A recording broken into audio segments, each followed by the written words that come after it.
Have you been looking for a way to stay focused on your goals and grow your MSP? Accountability groups from RocketMSP can help. We offer weekly accountability sessions that meet online with a group of your peers. Your success begins with accountability. Go to www.rocketmsp.io to join your accountability group today.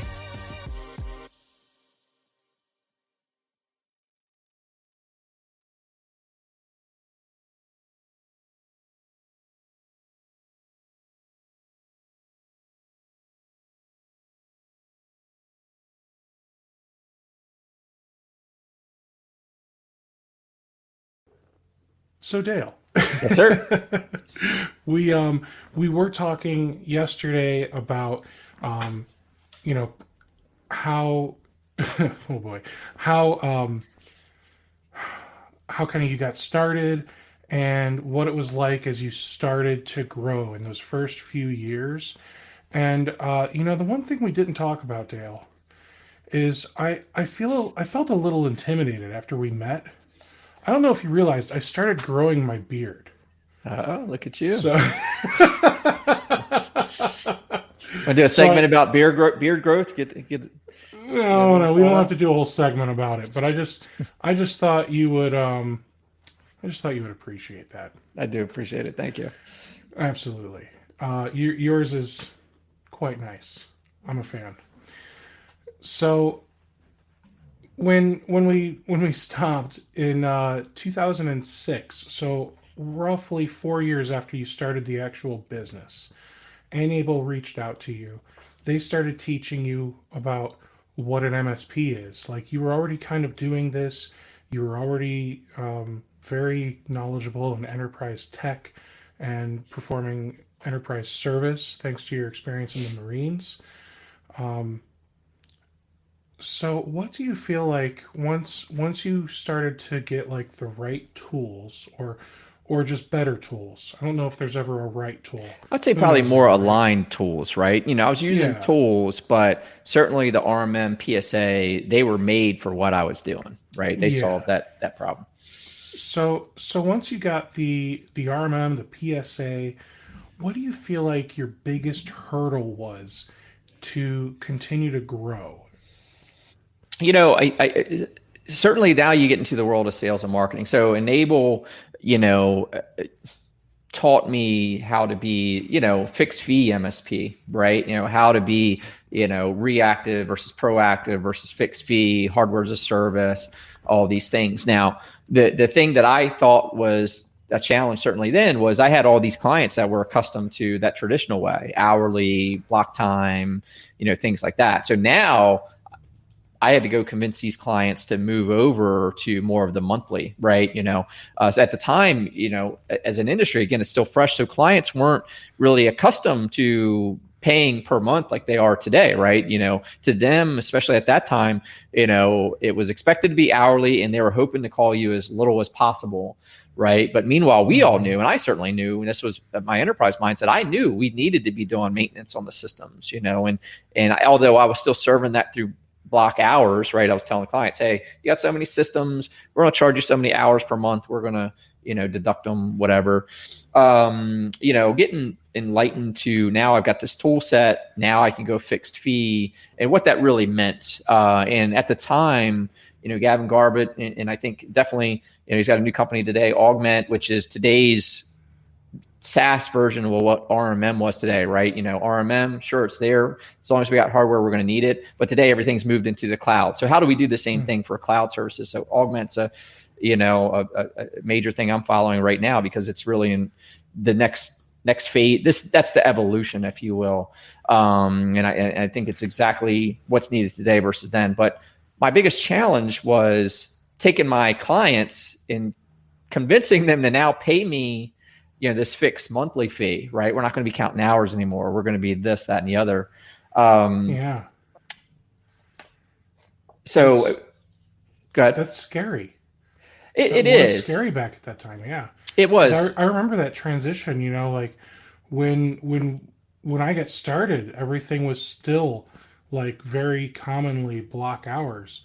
And I was approaching companies saying, you don't need a server. I mean, this is back in 2009. Yeah.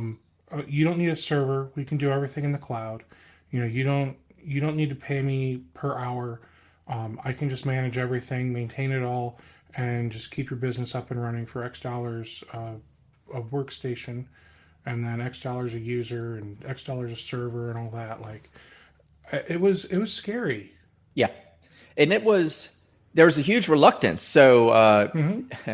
my account manager at the time, David Week, still over there at Enable, but many moons ago when he not as big of shoes as he has today, but he was my account manager. So we would have these weekly calls. Like I would have weekly coaching calls with them, kind of going through the process. They were helping me, turn into a mature MSP, I'll say. And it was a joke, right?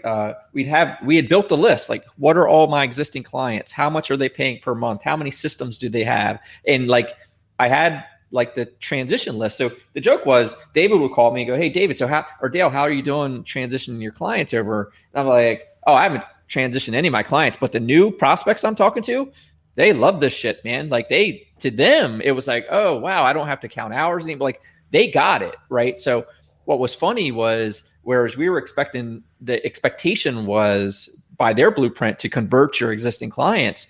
Well, I was just going to market to new prospects about this new way of delivering IT services, which was the fixed monthly fee. And look, we're not counting hours anymore. And my thing was, at the time, was like, look, those other guys billing you by the hour, they're licking their chops, hoping you get a virus, right? Because if you get a virus and they got to spend 8 hours in here fixing it, well, they have a good day at the office. You have a bad day at the office. But on a fixed fee, you're going to pay me the same whether you get viruses or not. So now I'm incentivized that you're not going to get viruses. In fact, I'm going to bring you virus software, and I'm going to put mine in there, and we're going to make sure yours is updated so that you don't get viruses. So now you're going to get the benefit of not having downtime, not having system issues, because I'm going to do what I want to do, which is proactively maintain your network the way it should be, so that you have less problems. You having less problems means more money for you. You having less problems means more money for me. It's a win-win, right? And I wasn't afraid to have that conversation with clients, right? The less issues you have, the more profitable I'm going to be, but that is my job. And that's what you want, right? And I would relive that pain. Hey, what was it like when you came in to lost files and you realize your backups haven't been gone, right? And things like that, or you weren't patched, or whatever the case may be. Those were, or you got a virus because you realized you didn't know to renew your semantic antivirus at the time, whatever it was. So my new prospects got it, right? Because I could talk to the pain of that reactive model, that, hey, just call me when there's a fire. And quite frankly, by that point, I had been burnt out by that firefighting business, right? That fighting business, it's not scalable. And it's just the biggest stress of the world. Like every day, you're like, what am I coming into? What fire am I going to have to go put out today? So, so we started focusing on prospects who wanted to do business the way we wanted to do business, fixed fee, managed services. And if they didn't, and what I would do is, like, as my legacy clients, and look, you don't love every client. So my clients that didn't see the value in that, I would say, hey, well, sorry, this is how I'm doing business now. I don't sell block hours anymore. Well, but yeah, I'm sorry. Well, and I think that's one lesson, to tell. It's like, again, run your business for you. Your vision is. Even your clients, they might want to see you do business, and you should open your ears to opportunities to improve and grow based on the needs of your clients. But there's going to be some exceptions out there, and you don't want to manage by exceptions. You want to manage by something that you can grow and scale, So those clients at the time for me who wanted me to just bill them by the hour and or whatever, like, I was already moving on. I knew I had a winning formula. So if they weren't going to come, hey, see ya, call the computer service guy that's going to bill you by the hour. That's not me anymore. So earlier, when I asked you about your kind of biggest hurdle, a lot of MSPs think of their hurdle is like a particular milestone. Sometimes they get to a certain point and they feel like they've plateaued, and maybe it's, we're at like 800,000, 900,000 revenue a year. We just can't figure out how to break into the seven figure club, or we've got X number of employees and we just can't figure out how to continue to grow so that we need more employees because unless you're doing business wrong, and more employees typically means you're busier and your business is making more money.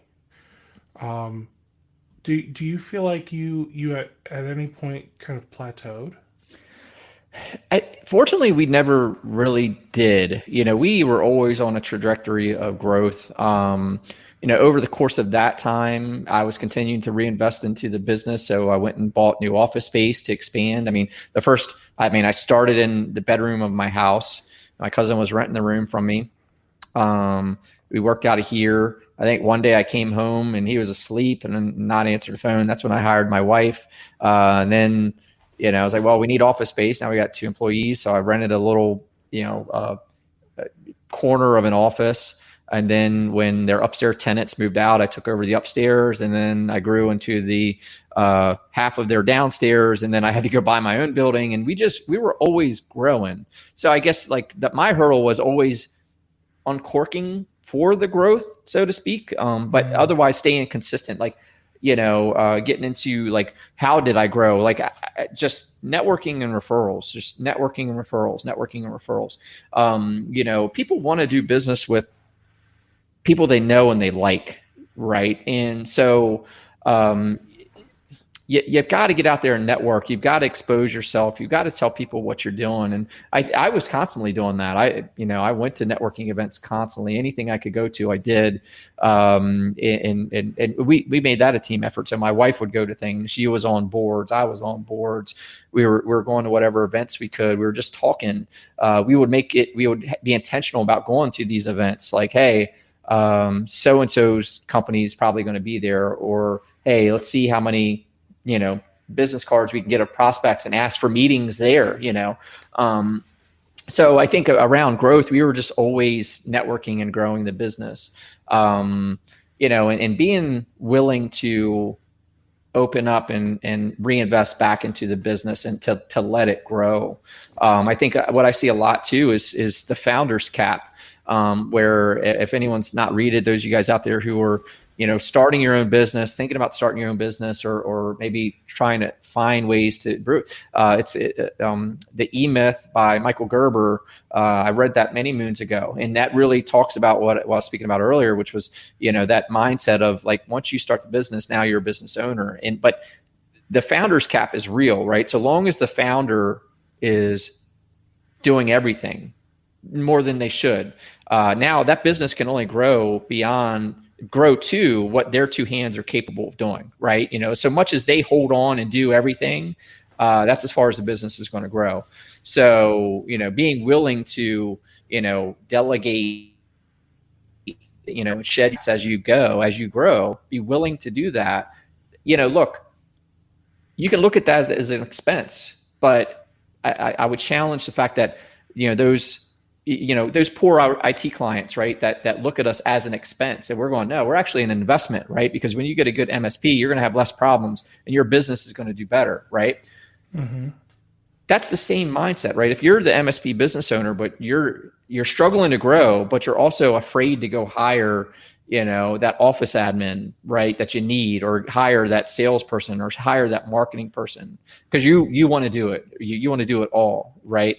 That's the same mindset. You're looking at those things as expenses instead of investments, right? Because the best thing you could be doing is getting a resource to get you out there more, to, as far as marketing, right? Put you out there more so people can learn about who you are and what your business is and grow. You just can't do it all. And so long as you think you will, you won't grow.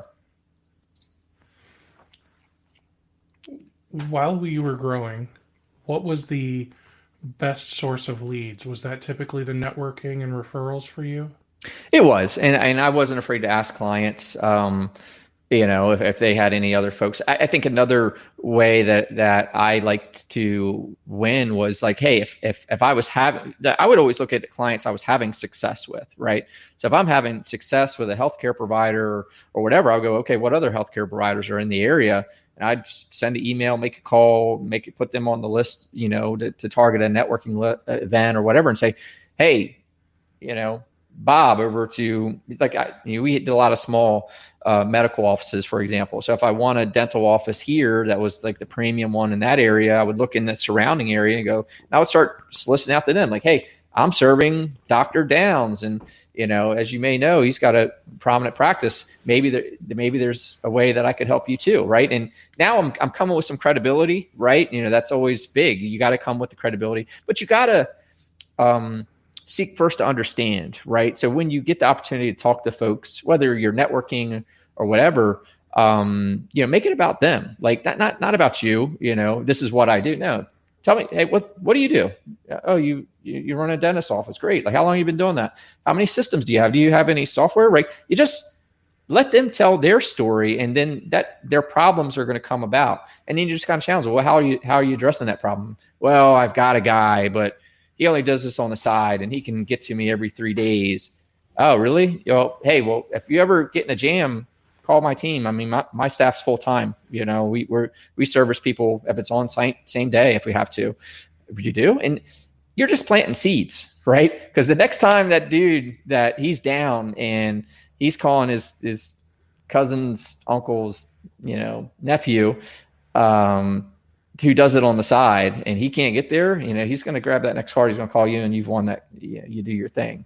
That was at the time definitely how we won a lot of new clients. Just planting seeds. Don't sell them. Have them sell you on what their problems are, and be ready to solve them. What did your sales funnel kind of look like? You mentioned that you would. Okay, I just picked up Dr. Dan, the dentist. Now I'm gonna send an email or make a phone call or send a letter or whatever to these other dental offices and see who else is gonna bite. So can you kind of walk me through the overall sales, like the steps in the sales process that you eventually figured out this is the winner. If I do all of this stuff, we'll win every time, or most of the time, or whatever. Well, I think for any business, you said the magic word. Like, you actually have to have a process, right? So if you get the opportunity, so there's you're going to get your targets, and you're going to hopefully turn them into leads and prospects. But at which point you get the opportunity to meet with them, right? So I mean, a couple key things that anyone would want to. Look, this might go 101, but let's just assume, right? So you got to make sure you're meeting with the decision maker, right? So when you're out there prospecting, and you're setting these appointments, or you're soliciting and you get an appointment, you want to ask those things like, okay, who makes these decisions? Okay, are they going to be in the meeting? And you really shouldn't take that meeting unless that person's going to be there, because no one can present your business or have these conversations better than you. And so when you're meeting with the office administrator, but they're not really the office manager, but they're not really the one who's going to make the decision, right? Well, tell me what you got to tell me, and I'll go tell the boss. Now, I need the boss in a room. Well, he's busy. Just let me know when he's not busy. What's not busy for him? Oh, that's 3 weeks out. Let's book it. Because it's a waste of time if you think you're going to go sell Sally, office manager, and she's going to go sell for you. She's not. It's just not going to happen, because what's going to happen is she's going to hand your proposal to Dr. Dan, and he's going to go straight to the bottom line. He's going to bypass any value proposition that you're trying to make. And he's going to go, okay, what's the other guys look like? Right. And so number one, make sure you're meeting with the person that you can build a relationship with. Yes. That has the power to make the decision. And you should hold fast to that, because you don't want to waste your time. You got the commute time, you got the time spent, you got the time to probably have to go back again if Dr. Dan does want to meet you, and now you're starting all over. So I stay firm in that, and there's no reason not to. It's from there though. Usually, what I like to do is make my first meeting all about them. Right, I'm there to introduce myself, but like I said earlier, I want to know why am I here? Like one of the things I would always just start with, just why am I here? And they would tell you everything you needed to know. Right, their backups failed and they couldn't recover. Their current guy isn't responsive enough. They had a project go wrong. There's a reason you're there, especially today. I'd say the MSP client is more the norm now, right? I feel like there's more clients out there that are, familiar with doing business with an MSP than was when I started. So you're going to be there probably for some sort of service reason with their existing MSP at this juncture. So for me, if I were, in that first time appointment, I'd be talking about, hey, well, why am I here? And let them talk, let them do the talking. And then gobble all that up and then get your stuff down. So, and I'm not naming these processes, but this is a good process that I've seen work, is now you're info gathering, right? You're just interview or, well, how many offices do you have? How many systems do you have? Servers? Where are your users? Like you're getting all this as they're telling you about their problems, their systems or whatever. And then you schedule the next meeting, right? Don't sell them day one, right? Quickly let them have the majority of the time. And then at the end go, hey, well, listen, here's what I hear. I hear your backups failed you. You did that. You thought they were working. They weren't working. Okay. You've got slow response time. So these are things that we definitely do. Here's a couple of things. We do the X regarding backups. We do Y regarding service. I tell you what, I'm going to take all this. When's your next availability? How soon can I get back here and kind of dive into these things and show you more about what we do? Then you take that back. You've already got your appointment set. Don't leave the first meeting without having the next one set. Never leave a meeting without having the next meeting set. Don't do it. Then now you go back and put your presentation together. And when you go back there and you present on those top 1, 2, 3 problems that client has. This was something when I was bringing up sales folks, I would lecture them, right? We would go in and the client would tell us about all these service problems. And then the sales guy would go, well, let me tell you about our antivirus, no. They don't care how the watch is made. They just want to know what time it is. Exactly. And so you need to focus on, again, how you solve the problems that are a priority to them. Not saying you don't mention the other things, but those are bonuses, right? And so that client, they've got poor backups, they've got poor service. Yep. We include the backups, we include the software, we include the hardware. We're going to back you up locally. We're going to back you up in the cloud. This is the benefits of all those things. Our service times are X. This is what you expect. Help desk issues, real time, on site, next business day at the latest, whatever your service metrics are, using all that as an example. But oh, by the way, we also do this. We also provide your 365. You're a 365 client. How's that going for you? Yeah, we have some struggles, licenses, blah, blah, blah. We don't know what we have. Yep, well, we'll manage that for you too. And you make light work of all the other things. You make those things like a bonus. Like, hey, yeah, I'm going to come solve those reasons while I'm here. And I'm also but wait, there's more, right? Here's the rest that you're going to get from dealing with me. That's it, man. I mean, it sounds simple, but I'm a simple, stupid guy, man. The more you complicate it, the more hurdles you're going to make, the more stress you're going to be. First time appointment, make it all about them. Go back, regroup, have that next meeting set, go in there and present based on their problems, show them the bonus of doing business with you, the add-ons, the benefits that they'll get, and then get them started. So winning formula, close them quick.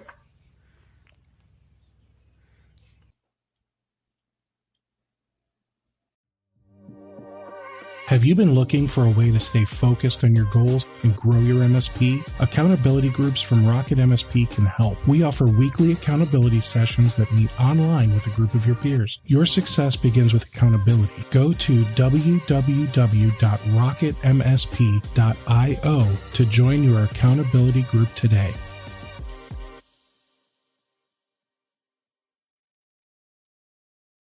Hey, thanks for listening to part 2. Be sure to check back tomorrow for the next episode.